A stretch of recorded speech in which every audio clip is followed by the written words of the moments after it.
Bonjour à tous. Merci à tous d'être là avec nous pour ce troisième volet de notre série webinaire gestion de production. Voilà, je vous laisse entre les mains de Grégory pour la présentation de ce matin et on se revoit tout à l'heure pour le petit jeu de questions-réponses pendant lequel vous êtes tous bien invités à participer. Un petit support de présentation sur lequel on va déjà démarrer pour bien repositionner quelque part la philosophie de cette troisième présentation. Donc on avait déjà parlé de la fluidification des approvisionnements. On avait pu parler également de la mise en relation et de la facilitation, on va dire, de travail entre ordonnanceurs et approvisionneurs.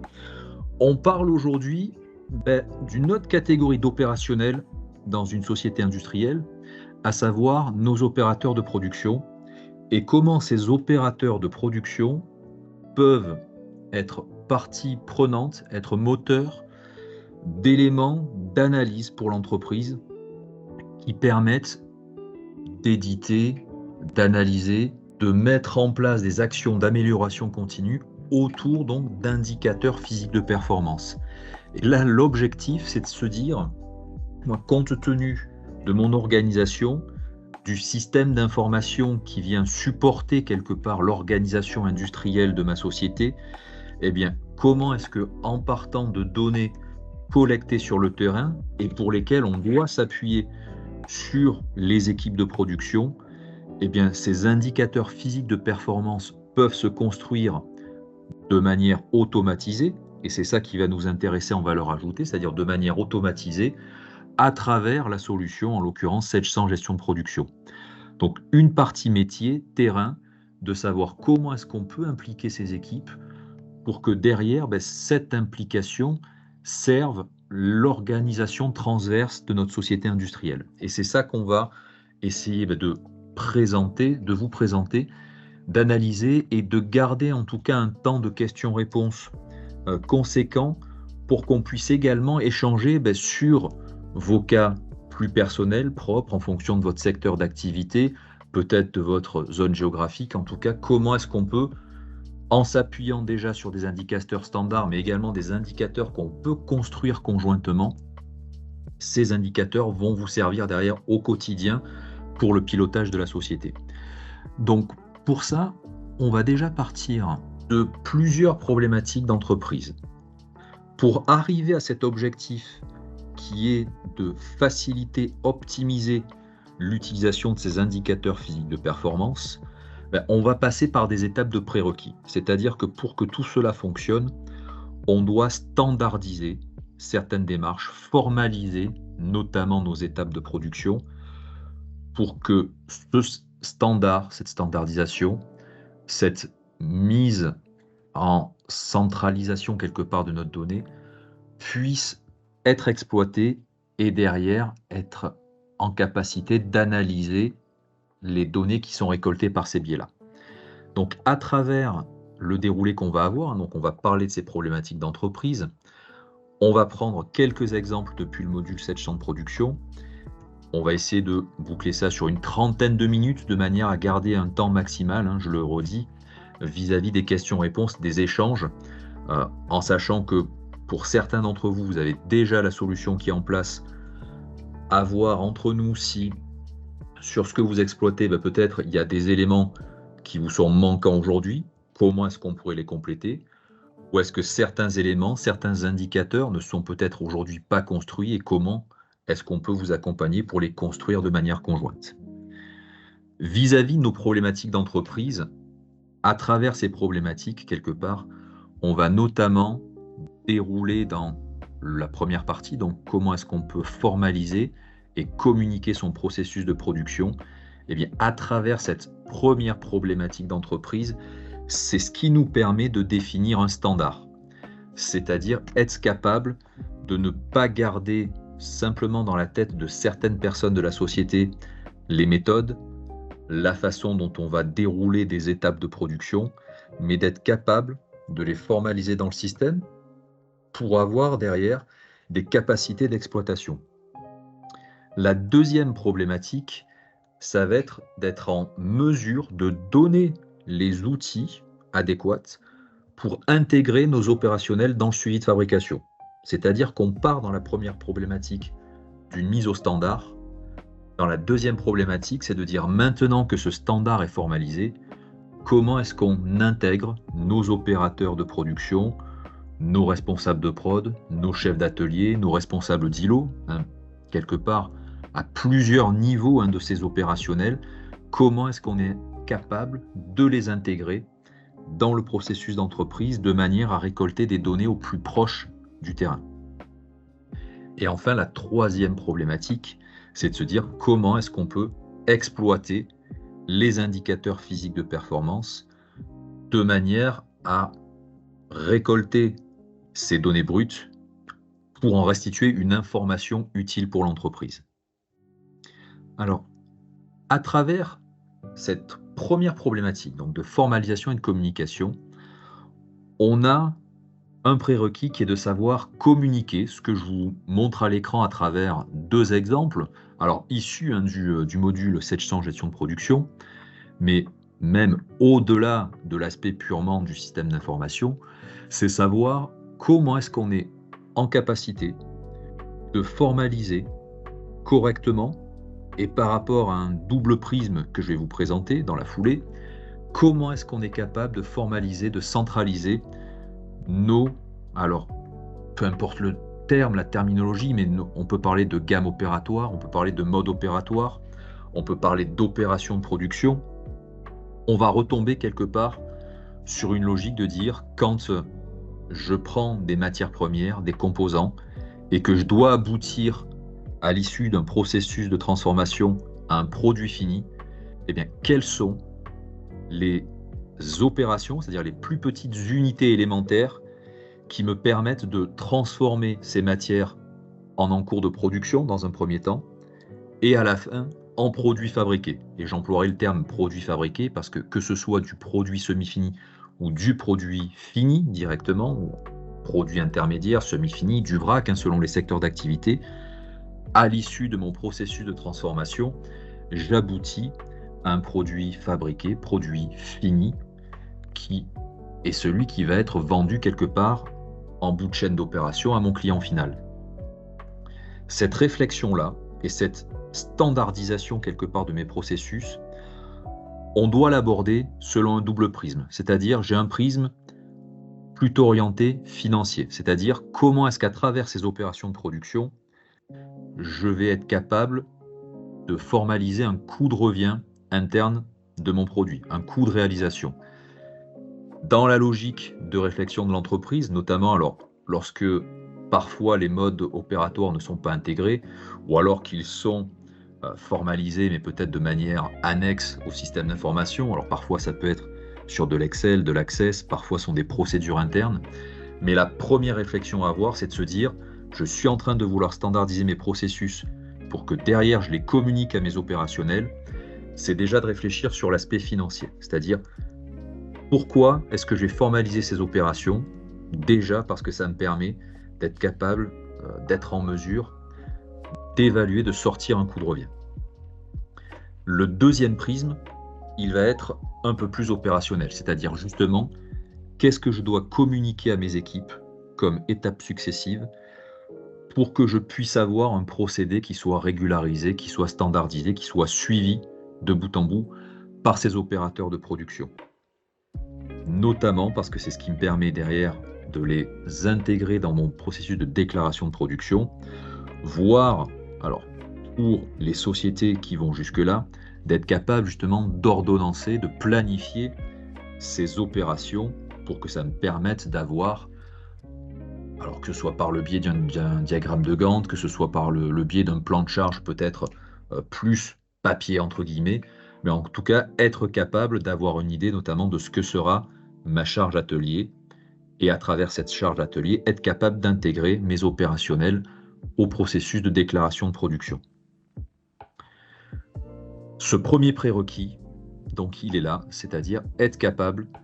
de formaliser mes procédés opératoires dans mon système d'information. Lorsque cette mise au standard est effective, on va être en capacité, problématique numéro 2, d'intégrer nos opérationnels. Puisque derrière, ce qui va être communiqué dans l'atelier, alors que ce soit de manière, pourquoi pas très numérisée, ou que ce soit de manière plus orientée papier dans le sens fiche de fabrication, fiche suiveuse, fiche de production. Là encore, les termes peuvent changer, mais la finalité reste la même, c'est de dire, moi, par rapport aux opérations que je dois faire connaître à mes équipes et par rapport à la façon dont elles vont travailler, transformer progressivement mes matières, assembler progressivement mes composants, je dois être capable de fournir ce standard, ces procédés opératoires, de manière à ce que mes équipes puissent pointer les productions, déclarer des avancements, déclarer des temps de réalisation, déclarer également des consommations matières. Et on voit bien qu'à travers cette communication, donc, qu'on peut se représenter dans un schéma industriel entre un service méthode, un service industrialisation, et puis derrière le responsable de production, être capable de dire maintenant, voilà la façon dont on va pouvoir collecter nos données brutes pour être capable de restituer de l'information à valeur ajoutée pour l'entreprise. Donc à travers ce biais-là, donc là je vous présente encore sous forme de capture d'écran, à gauche une version plutôt numérisée, là encore, donc, pour ceux qui connaissent déjà le suivi d'atelier de la gestion de production, donc être en capacité d'aller pointer ces couples OF opération, ou de manière plus traditionnelle, de sortir, et là c'est plutôt la capture d'écran à droite, des fiches de production pour pouvoir transmettre à mes opérateurs le procédé séquentiel et, comme on le voit également, être capable de dire à partir d'une feuille papier, vous voyez qu'on travaille aussi sous forme de code barre, faciliter le pointage de production, notamment pour qu'il soit adopté de manière peut-être plus facile, plus intuitive par mes équipes, en évitant des temps de saisie qui peuvent être parfois assez fastidieux et donc en essayant d'automatiser également la récolte de ces données brutes. Et cela permet, là, sous forme de retour d'expérience également qu'on peut vous faire aujourd'hui, d'avoir une implication peut-être encore un peu plus forte des opérationnels par rapport à des modes de collecte plus classiques, format papier, avec les oublis, les erreurs que ça peut générer. Là, à travers cette méthodologie-là, et puis on ira faire tout à l'heure quelques exemples justement de pointage, ça nous permet de sécuriser les données qu'on collecte, justement, sécuriser leur intégrité, sécuriser le fait ne serait-ce que l'information est bien saisie par les opérateurs, puisque on peut s'appuyer sur des outils de supervision justement pour vérifier la cohérence, la pertinence des données qui sont remontées de la part de nos opérationnels. Au niveau de notre troisième problématique, c'est de se dire maintenant que j'ai formalisé mon standard, maintenant que je peux transmettre les méthodes de travail à mes opérateurs et que de fait je peux les intégrer au processus de suivi de fabrication, eh bien justement je vais avoir la possibilité d'exploiter des indicateurs physiques de performance. À travers ces indicateurs physiques de performance, on va avoir là encore un double prisme, c'est-à-dire savoir comment est-ce qu'on peut déjà piloter d'un point de vue opérationnel l'activité industrielle, mais également se servir de ces données qui ont été collectées, qui deviennent de l'information utile pour l'entreprise, pour pouvoir également communiquer sous forme de cercle vertueux, communiquer des résultats justement à ces mêmes opérationnels. Notamment ce que je vous appelle ici les outils de communication pour le responsable de production d'atelier, c'est de savoir comment est-ce qu'on peut exploiter ces indicateurs pour en faire des outils de management visuel, notamment tout ce qui peut être taux de service. Ce sont parfois des informations que l'on a besoin d'afficher à l'entrée des ateliers pour être capable de dire la semaine S-1, voilà quel a été notre taux de service, parce que parfois, et c'est peut-être votre cas, on peut très bien impacter les primes qualité des opérationnels justement sur le taux de service d'un atelier, d'un îlot ou d'une usine de manière plus générale. Donc des indicateurs de management visuel pour pouvoir justement remonter vers les opérateurs leur taux de performance, ce qui peut être aussi apprécié justement en termes de reconnaissance de travail. Ça peut nous servir également d'outils de communication pour ce que l'on appelle les AIC, donc les animations à intervalles courts. Justement, quand on fait un top 5 en début de journée, le fait de se dire, la veille, notre taux de rebut a été de, dans un monde idéal, 0%. C'est grâce à vous qu'on est capable d'identifier ce taux. Et voilà comment on peut vous restituer l'information également, tout simplement pour féliciter, encourager l'équipe et également s'appuyer sur des démarches derrière d'amélioration continue sur la base des procédés qui ont été standardisés. Ça peut aussi nous servir d'outil de communication par rapport à vos réunions de production, tout simplement. Les réunions de production que vous pouvez peut-être organiser le lundi en début de matinée ou vendredi en fin d'après-midi, se dire sur la base, là encore, des éléments, les métriques que l'on est capable d'exploiter, voilà le retour atelier qu'on peut avoir. Alors là, soit sous forme de réunion de production avec nos opérationnels, ou bien évidemment aussi sous forme de réunion de production avec les directions, être capable de restituer en exploitant facilement ces indicateurs qui vont devenir automatisés à travers la solution. On peut également s'en servir par le biais des actions d'amélioration continue, de percée Kaizen, selon là encore les actions internes que vous pouvez mettre en place, puisque ce sont des métriques que l'on est capable d'exploiter. À travers ces métriques, on est capable d'identifier quand est-ce qu'on a rencontré justement des aléas de production, d'identifier pourquoi est-ce que nous avons à un moment donné rencontré un aléa de production et mettre en place, alors soit sous forme de percée Kaizen, donc d'actions très rapides, très courtes que l'on peut mettre en place pour améliorer justement notre standard, ou sous forme d'actions d'amélioration continue, peut-être plus à moyen terme, lorsqu'on récolte de la donnée, des informations sur une échelle de temps un peu plus longue et qu'on va mettre en place des actions peut-être un peu plus impactantes au sein de l'entreprise. Des indicateurs également de métriques, lorsque, là aussi, si vous formalisez des démarches de type Gemba Walk, être capable d'aller sur le terrain, récolter les indicateurs qui peuvent être sortis en bout de ligne de production, sur un îlot de production ou autre, de manière à récolter, si vous faites des démarches Gemba alors peut-être tous les jours, peut-être une fois par semaine, mais en tout cas, là encore, être capable d'animer vos démarches Gemba par rapport à ces métriques donc, qui vont être issues de votre système d'information. Je vous montre donc, et ce que l'on va voir à travers donc, la solution, quelques exemples d'indicateurs, puisque l'objectif n'est pas qu'on se noie tous ensemble sur tous les indicateurs qu'on pourrait exploiter à travers la solution. Donc là, je vais me focaliser sur 5 indicateurs, à savoir alors ce que j'ai qualifié moi d'indicateurs que l'on peut exploiter dès la pré-production, c'est-à-dire avant même que l'on ait démarré les pointages de production, le taux de charge, le taux de service, qui eux sont issus notamment de notre ordonnancement de production, c'est-à-dire être capable de dire sur la base de mon plan de charge, compte tenu de l'ordonnancement de production que j'ai pu valider, quel est le taux de charge de mes ateliers, centres de charge, de mes ressources de production directement. Donc ça, vous voyez, même avant de démarrer quelque part notre production à proprement parler. Quel peut être également notre taux de service, là encore, sur la base. Alors, vous pourriez à juste titre me dire que le taux de service peut aussi, bien évidemment, s'exploiter en post-production. Là, dans cette présentation, moi, ce qui m'intéresse en termes de présentation, c'est aussi de vous montrer qu'on peut dire que sur la base de dates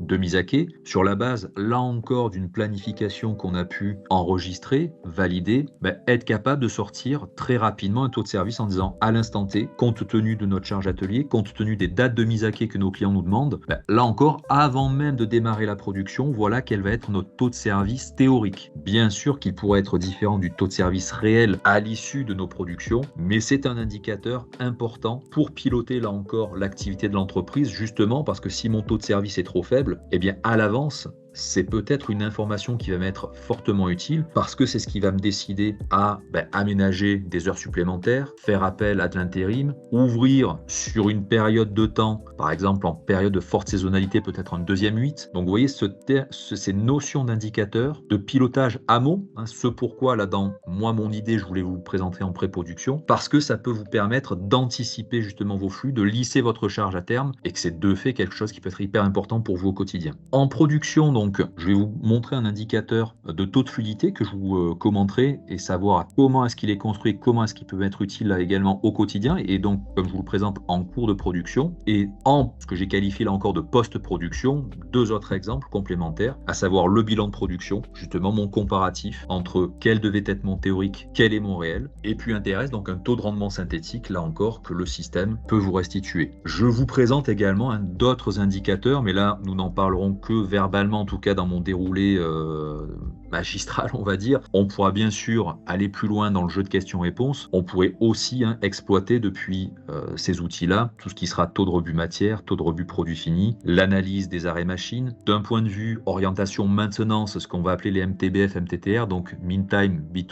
before failure, mean time to repair, donc les temps moyens entre 2 pannes, les temps moyens de réparation, voire même, et là avec une visée un peu plus orientée qualité, donc des indicateurs de type MSP, donc méthode méthode statistique des procédés. On pourra parler de Six Sigma également et on pourra vous accompagner sur ces sujets-là, de manière à dire, là, lorsque vous êtes concerné à travers votre société, dans votre secteur d'activité, sur la base par exemple d'échantillonnage, mettre en place pourquoi pas des cartes de contrôle, issues là encore de données récoltées par mes opérateurs pour être capable à travers ces cartes de contrôle de faire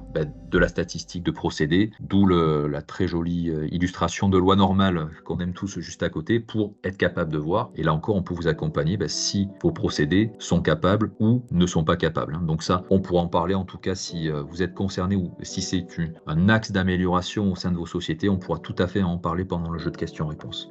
Par rapport à ça, je vais vous montrer, et je vais essayer d'être assez rapide, quelques exemples à travers la solution. C'est-à-dire, alors ceux qui la connaissent, ça pourrait être une bonne piqûre de rappel, ou en tout cas un complément par rapport à ce que vous connaissez déjà. Et puis pour ceux qui découvrent peut-être plus ou moins aujourd'hui la solution, en tout cas, voir comment est-ce que déjà visuellement, ça se représente, toujours selon notre triptyque, donc de formaliser nos standards, donc à travers nos gammes opératoires, intégrer nos opérateurs à travers les déclaratifs de production, et puis in fine, analyser justement nos indicateurs. Donc on va basculer directement dans la solution. Donc là encore, l'idée, c'est pas de vous faire une grande démonstration qui pourrait durer un temps certain, on va dire, mais plutôt à travers quelques écrans clés, ce qu'il faut bien maîtriser à travers le discours théorique que je viens de vous faire, comment est-ce que cela va se présenter, comment est-ce que cela va se restituer dans l'outil. Notre premier point d'entrée, donc ça va être le fait de modéliser, formaliser nos standards. Pour cela, tout cela va se passer quelque part à travers notre menu données techniques. Je ne reviens pas sur les notions d'articles et puis de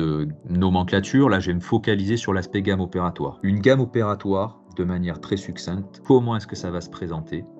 En fait, à travers cette gamme, et là je reprends l'exemple que vous aviez sur le support, c'est de dire comment est-ce que je dois dérouler séquentiellement mes opérations de production de manière à être capable de transmettre ces instructions à mes opérateurs et que par rapport à la récolte de données brutes que je vais en faire, je vais être capable d'alimenter mes indicateurs de performance. C'est vraiment notre point de départ, ça va être nos gammes opératoires qui nous donnent le là derrière pour être capable de dire voilà comment est-ce que déjà ça va impacter les taux de charge, comme on va le voir, comment est-ce que ça va impacter les taux de service et comment est-ce que ça va me permettre d'exploiter derrière les informations de type bilan de production, arrêt de production ou autre. Donc une gamme opératoire, c'est ma logique de dire on est toujours, pour ceux qui étaient déjà là sur les 2 premières séances, dans une société où je fabrique de la confiture de fraises, à travers ma fabrication de confiture de fraises, lorsque je vais aller faire préparer justement mes matières, donc mes matières premières, mes matières sèches, tout type de composants possibles.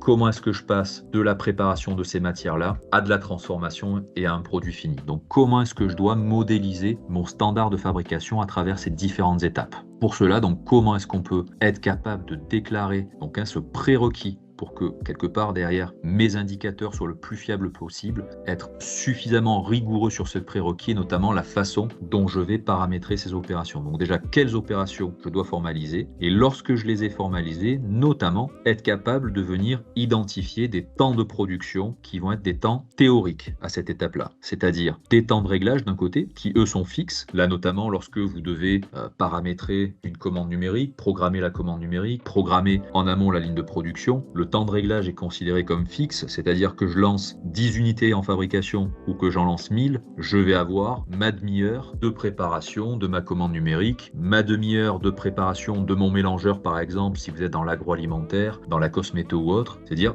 de manière fixe, je sais que je vais passer 30 minutes à faire ce temps de réglage et ces 30 minutes seront fixes, quelle que soit la série que je lance derrière. Le temps de production, lui, sera variable. À l'inverse, si je lance 100 unités en fabrication ou que j'en lance 1000, bien évidemment, je ne vais pas occuper ma ressource de production pendant un même laps de temps. Ce temps de production, lui, va donc être variable. Et après, s'exprimera, là encore, bien sûr, on pourra rentrer dans le détail selon vos secteurs d'activité, la façon dont aujourd'hui vous êtes organisé. Ce temps de production unitaire, pour faire très simple, si je lance une unité, ça me prend 1 minute. Si j'en lance 10, ça me prendra donc 10 minutes. Je raisonne vraiment en temps par unité produite. Je peux raisonner en cadence théorique, c'est-à-dire je suis censé sortir 1200 pièces par heure. Je peux raisonner en temps de cycle, c'est-à-dire dire moi pour cette opération-là, je sors une pièce toutes les 20 secondes. Je peux raisonner également ce qu'on appelle en batch, c'est-à-dire lorsque je fais par exemple un mélange, je suis capable de faire un batch, c'est-à-dire un mélange de, mettons, je dis n'importe quoi, 250 kg, c'est-à-dire c'est très induit par la capacité de ma ressource de production. Moi j'ai un mélangeur, il ne peut aller que jusqu'à 250 kg. Par contre que je lance 50 ou 250, ça me prend 1 heure. Donc bien sûr qu'idéalement, quand on raisonne en taille de lot économique, on va plutôt viser un taux d'occupation de 100% de mon mélangeur, donc dire passer par des passes de 250 kg. Mais en tout cas, quand je top ma capacité maximale de 250, ça me prend 1 heure. Ça veut dire que si je lance un OF de 750 unités, ça me prendra 3 heures puisque je vais être obligé de faire 3 passes, 3 fois 250. Voilà comment est-ce qu'on peut paramétrer. Alors, j'essaie d'être vraiment synthétique et pas vous présenter tous les cas de figure de paramétrage, mais pour bien que vous puissiez vous le représenter, de dire à travers mon procédé opératoire que je dois formaliser, je dois retranscrire mes différentes opérations de production et à travers ces opérations de production, voilà quels sont les temps estimatifs, temps moyen, temps relevé moyen que je vais pouvoir enseigner de manière, je le redis encore, mais à formaliser mon standard. Et ce sont notamment ces temps théoriques que plus tard on ira comparer avec les temps réels en fonction de nos pointages d'opérateurs. Donc ce premier prérequis en tout cas qui est de dire je dois avoir une définition suffisamment réaliste, suffisamment correcte de mes procédés de fabrication. Parce que j'ai ces procédés de fabrication qui sont définis dans le système, je vais être en capacité, lorsque je vais commencer à prendre des commandes, lorsque je vais commencer à établir un prévisionnel de vente, lorsque je vais lancer alors sur stock, pourquoi pas des ordres de fabrication. En tout cas, ces ordres de fabrication-là que je vais générer dans mon système vont bien évidemment s'appuyer sur ces temps opératoires théoriques pour me permettre de sortir un planning. Ce qu'on va faire tout de suite. C'est-à-dire que mon moteur de planification me permet de dire 7 OF de confiture de fraises, donc là si vous le voyez, j'ai un OF 124 de confiture de fraises, et bien compte tenu des temps que tu m'as indiqués, compte tenu de la quantité lancée de ton OF,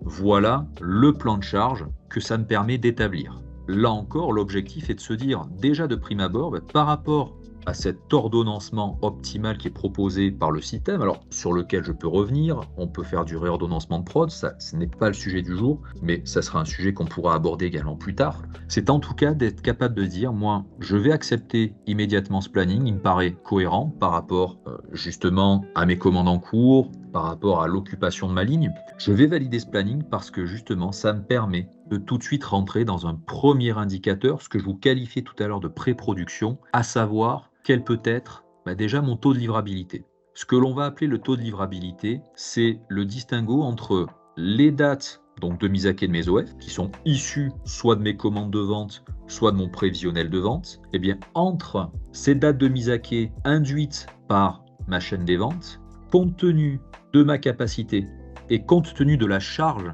que je viens d'envoyer, de valider dans le système, voilà à l'instant T le taux de livrabilité, c'est-à-dire le nombre d'unités que j'ai en cours de production que je serai capable de livrer en temps et en heure. Moi, on voit qu'ici, j'ai un taux de livrabilité qui peut être amélioré puisque je suis un tout petit peu au-delà des 2 tiers, à savoir j'ai 21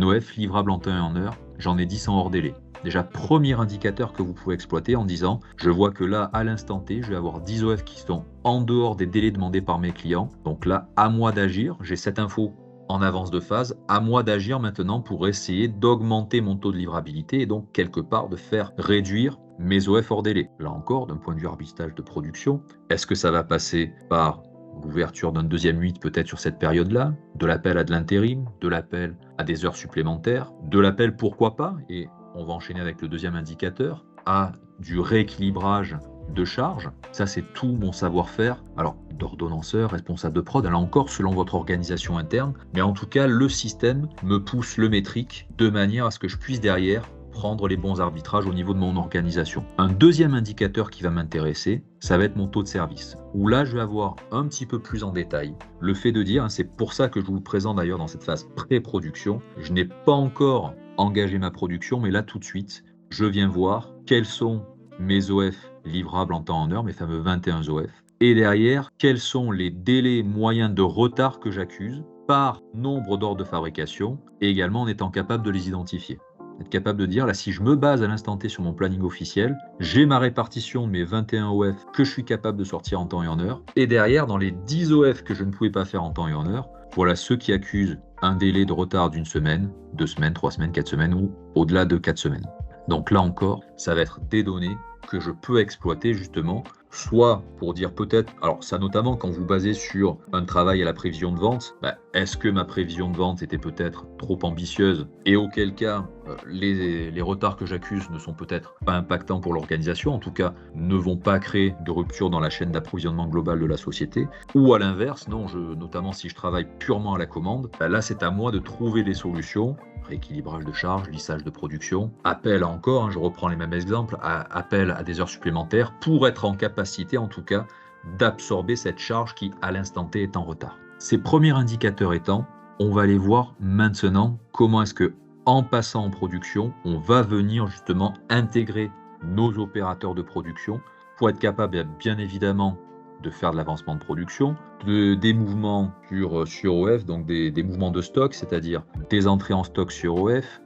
des sorties de stock sur OF, là encore. Donc comment est-ce que je peux les faire participer? On va s'appuyer sur un outil qui va être le menu atelier, ici le module atelier, qui permet, alors là je vous présente les exemples que vous connaissez peut-être pour certains d'entre vous déjà, les exemples standards, c'est-à-dire faire du début de prod, de la fin de prod, ce qu'on appelle de la déclaration de production par top, c'est-à-dire de la déclaration a posteriori, une fois que mon ordre de fabrication est terminé. La différence que vous allez avoir entre les deux, c'est que le début, fin de prod me permet d'avoir un superviseur d'en-cours de production, de faire calculer par le système justement un chrono, c'est-à-dire entre mon début et ma fin de production, il s'est passé X minutes, X heures de production, ce qui va me permettre justement d'évaluer la performance de mes opérateurs. Donc là, encore, selon vos façons, la façon dont vous souhaitez récolter l'information, c'est deux possibilités, soit par top début, top fin, soit par déclaratif a posteriori. Et puis je vous montrerai également, par rapport à cette collecte d'informations,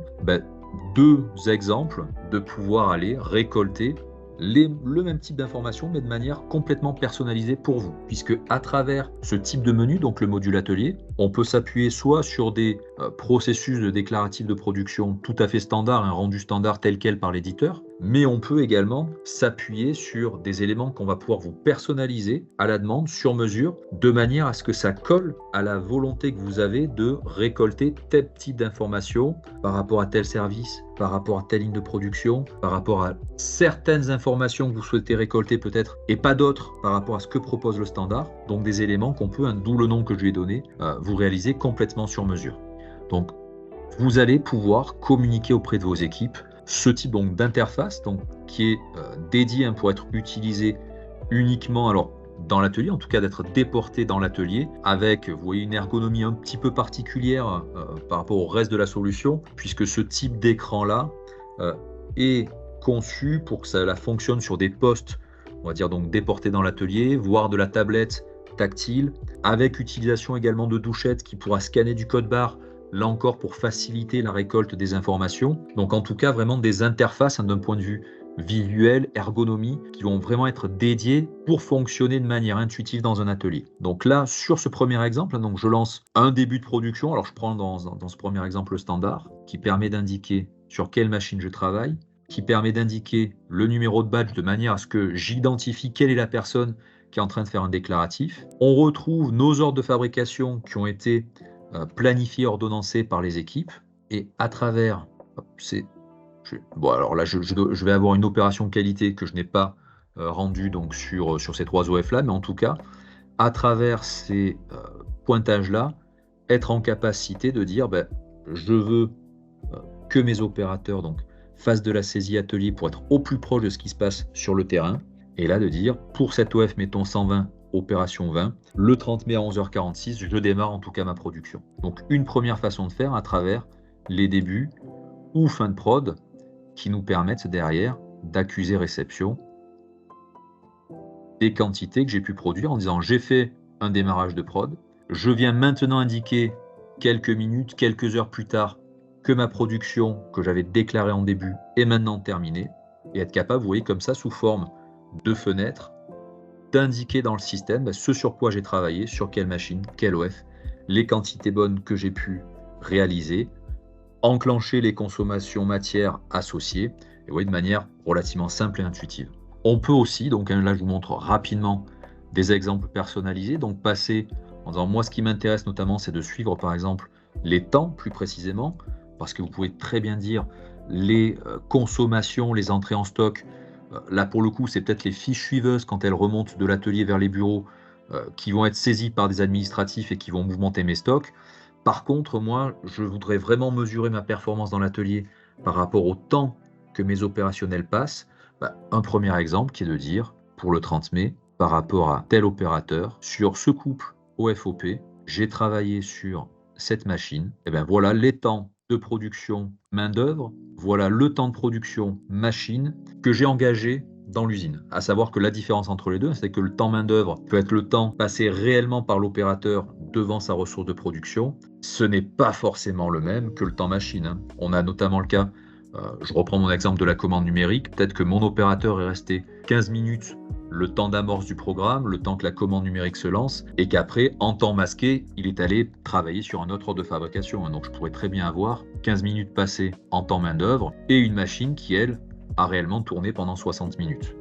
D'où le fait d'avoir là encore ce distinguo avec ces deux types de temps de production. Donc voilà, je ne veux pas aller beaucoup plus loin en tout cas, mais vous montrer, vous voyez, de manière assez rapide, quelques exemples des écrans types que vous pouvez mettre à disposition de vos opérationnels pour être capable de les impliquer en tout cas dans le suivi de fabrication et qu'à travers leur action, donc surtout, vous voyez, ne pas leur alourdir la tâche de manière excessive.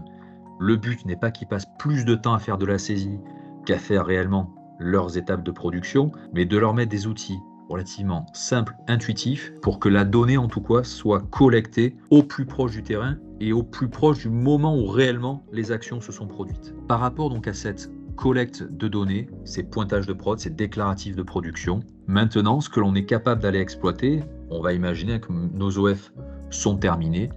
c'est de se dire justement quels sont les autres indicateurs qu'on va pouvoir exploiter. Je vais vous montrer donc un indicateur qui est celui que j'avais qualifié d'indicateur exploitable en production, donc à savoir ce taux de fluidité. Je vous en ai sorti un exemple que vous avez ici. Le taux de fluidité, donc en quoi est-ce qu'il peut vous intéresser, notamment lorsque vous avez des actions alors d'amélioration continue, des actions de suivi, de pilotage, vraiment dédiées justement au temps de production. C'est-à-dire que ce taux de fluidité, il va être capable de vous ressortir le fait de dire, moi par rapport à un temps théorique de mon OF, par rapport au temps réel que j'ai pu passer d'un côté, mais également à l'écoulement en nombre de jours qui s'est produit. Je m'explique en disant, réellement j'aurais dû passer 8 heures de production sur cet OF. Il s'avère que j'ai bien fait 8 heures à la fin, donc on pourrait dire tout va bien, sauf que ces 8 heures, en fait, se sont étalées, non pas sur une journée ou 2 journées, parce qu'on peut très bien être à cheval sur 2 jours de production, mais ces 8 heures se sont écoulées finalement sur 10 jours. Ce qui va donc dégrader, on a un premier cas ici, un de taux de fluidité, vous voyez, relativement faible, dégrader, moi, le temps optimal sur lequel j'aurais pu faire écouler ma charge, qui est de dire, les 8 heures, c'est pas sur un jour ou 2 jours, mettons, que ces 8 heures ont été effectives, mais ça s'est étalé sur 10 jours. Qu'est-ce que ça peut témoigner? Par exemple, d'arrêt de production. Ça peut témoigner de rupture matière, en disant je n'avais pas suffisamment anticipé mes ruptures, et en fait, en cours de prod, je me suis retrouvé à faire peut-être 5 premières pièces correctement, en temps et en heure, sauf que j'ai dû attendre une semaine le réappro pour pouvoir reprendre mon OF et le terminer. Plus mon taux de fluidité va être haut, les fameuses 8 heures se sont faites sur un écoulement de temps faible, et plus mon taux de fluidité va être faible, plus, et c'est l'exemple que je vous ai pris, ces 8 heures ne se sont pas faites en 1 jour, 2 jours, mais peut-être en 10 jours, ce qui va venir dégrader ce taux de fluidité. Et là, ça peut vous permettre de témoigner le fait de dire, oui, notamment si en plus vous faites renseigner les aléas de production, effectivement, pourquoi on n'est pas bon, c'est qu'entre notre temps théorique, notre temps réel, on était très bien, sauf que ce temps réel, en fait, s'est écoulé sur trop de jours, parce que pas de machine, parce que manque de composants, parce que rupture matière, parce que absence de personnes, on peut imaginer tout type d'aléas de production derrière ça, mais ça me permet en tout cas d'identifier tout de suite les productions où j'ai rencontré ce type de problématique. Premier indicateur que je voulais vous présenter, celui-ci donc, pour rappel, que je vous ai qualifié en indicateur à exploiter dès la production, puisque là moi je l'ai fait dans cet exemple à l'OF, on pourrait très bien le faire opération par opération pour avoir un découpage encore beaucoup plus fin. Dans les autres indicateurs qui vont m'intéresser, si on revient à la planification, tout à l'heure on avait parlé de taux de livrabilité, de taux de service. on peut également exploiter justement nos taux de charge. Là, je vous montre quelques exemples qui sont là pour nous dire, compte tenu de la charge, alors en cours, que j'ai démarré ou pas mes OF d'ailleurs, voilà aujourd'hui, compte tenu du planning officiel que j'ai validé, le taux de charge qui ressort de mes centres de charge, ateliers, ressources. Vous voyez que vous avez plusieurs types de découpage possibles. Et ça me permet tout de suite d'identifier mes goulots d'étranglement. De se dire, là je vois, moi j'ai un exemple ici, semaine 24, je suis à 100%. Je vois que sur ces autres ressources, là, pour les 3 prochaines semaines, je suis à 100%, alors qu'à côté, vous voyez, alors moi j'ai un exemple avec une base de jeu d'essai qui ne vit pas beaucoup, mais on pourrait se dire, si ça se présente demain sous cette forme-là dans vos ateliers, le fait de dire, attends, d'un côté, j'ai que 30% d'occupation sur un îlot, sur un atelier. De l'autre, je suis à 100% pendant 3 semaines, j'identifie mon goulot d'étranglement et j'identifie tout de suite les possibilités de rééquilibrage de charge que je vais avoir. Peut-être que finalement, si j'avais prévu 2 ressources pour faire du tournage cette semaine-là, je vais peut-être les basculer sur la fabrication de mes bureaux, sur de la découpe, sur du mélangeur. Bien sûr que cela s'applique quel que soit votre secteur d'activité, mais de manière à pouvoir rééquilibrer ma charge derrière. Dans les autres indicateurs qu'on va pouvoir exploiter, pour rappel, sur la base des déclaratifs de production, je vais retrouver des cas très classiques mais très efficaces en tout cas, notamment de bilan de production. Ce bilan de production, il va être le reflet de quel était mon théorique et de quel a été mon réel. On voit ici sur plusieurs niveaux, c'est-à-dire vis-à-vis déjà des matières, quelles devaient être les quantités et les coûts engagés des matières sur cette OF, quelle a été la réalité de ce que j'ai réellement consommé et de ce que ça m'a réellement coûté, mais également sur la base de mes temps de production. J'aurais dû passer tant de temps en réglage, tant de temps en production. J'ai réellement passé tant de temps en réglage, tant de temps en production, et entre les deux, quel est l'écart de coût potentiel que ça peut représenter. Je vais également, dans les autres indicateurs, alors sous forme d'exemple que je vous présente en tout cas ce matin, être capable de ressortir des taux de rendement synthétiques. Là encore, sur la base de ces pointages de production,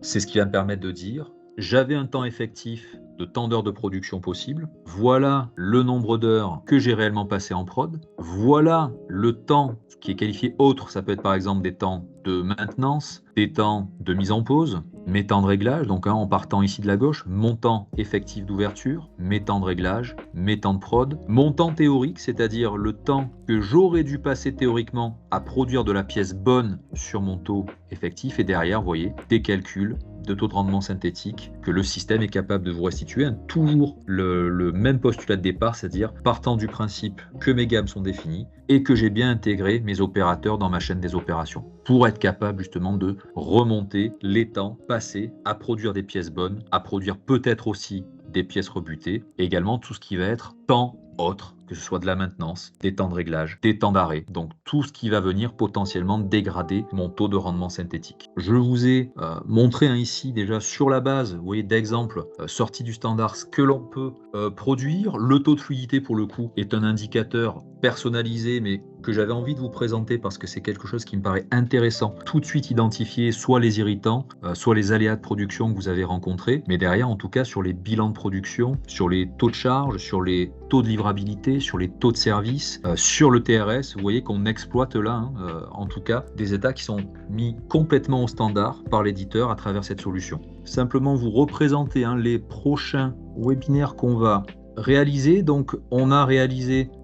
aujourd'hui la partie thème numéro 3 et donc on aura un thème numéro 4 qui sera orienté autour de la qualité, notamment la gestion de la non-conformité, donc passer de gestion de dossier non-conformité à des actions d'amélioration continue, donc une thématique centrale en tout cas aujourd'hui, un des métiers de la qualité, et comment là encore, en partant de problématiques métiers, on peut se servir de cet outil pour améliorer le service qualité et puis derrière améliorer en tout cas le relationnel client, le relationnel fournisseur, donc toutes les actions possibles qu'on peut rencontrer pour répondre à ces problématiques de non-conformité et de démarche d'amélioration continue que vous pouvez en tout cas piloter là encore à travers cet outil. Super. Merci Grégory. Merci en tout cas pour votre écoute, votre participation. Bonne journée à tous. Bonne journée Merci à tous. Bonne journée.